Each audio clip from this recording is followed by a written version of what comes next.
nimekuwa katika Meru Youth Services, mahali ambako takriban vijana zaidi ya karibu 300 wameshirikishwa katika awamu ya kwanza, kikundi cha kwanza ambacho kimejiunga na mafunzo jumla na mafunzo tekelezi ili kuweza kuwaimarisha kama vijana.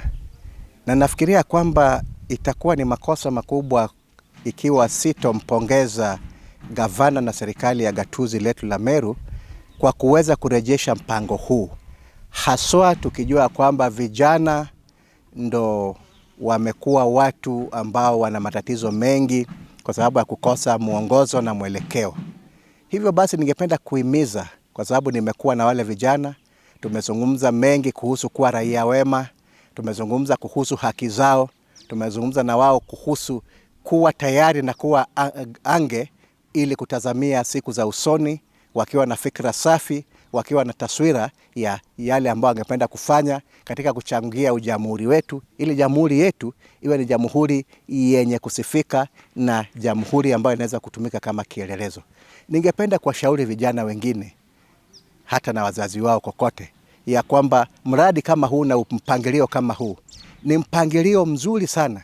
Ukiangalia miaka zilizotangulia, serikali zilizotangulia, kulikuwa na mpango ambapo vijana walikuwa wanapata nafasi ya kuingia katika NYS na kwingineko na kupata mafunzo sambamba jinsi hii, ili kuweza kuimarisha na kuweza kuwafanya wawe tayari kutangamana na wengine katika maisha, ili nidhamu yao, azma yao, taratibu zao ziwe zinaambatana na kushikana na malengo ambayo yataweza kuongeza faida kwa jamhuri. Mambo ya pombe, mambo ya bangi, mambo ya miadarati ni mambo ambayo yanaathiri vijana. Kwa hivyo kupitia kwa taratibu kama hizi, vijana wanapata mafunzo na maelekezo ili waweze kujiepusha na mambo yale, lau waweze kuokoka na kuweza kuwa wananchi ambao wanaongeza faida kwa jamhuri na hali kadhalika katika gatuzi letu la Meru. Kwa hivyo hongereni sana serikali ya gatuzi ikiongozwa na gavana wetu kwa sababu ya mradi huu na utaratibu huu. My name is Michael Japala. I'm an assistant county commissioner in Imenti East. And I was invited by the county commissioner to come and help our young boys and girls in training them on governance. But when I came, I realized that we had over 260 recruits that were here. I didn't expect to get to having a very positive engagement with them. And I want to thank the county government that felt it so very positive to have this younger generation come here for training. It is so very noble, and I'm so very certain even if they leave this place going out to work within the community or even outside, it will impact on them so very positively. And even the society where they are going to work at is going to be very, it's going to feel the impact positively. How I wish this started long ago. I was telling my brother here that if I was so very close to my governor that I don't want to mention here, I would have loved if she would have also had the same opportunity for our youth within the village to get to having this.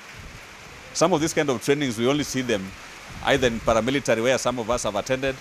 We see them with the police, Kenya Police Services, Kenya Administration Police Services, Jeshi, and even the National Youth Service when recruitment are always taking place. But we did not know that such a positive thing can take place within Meru.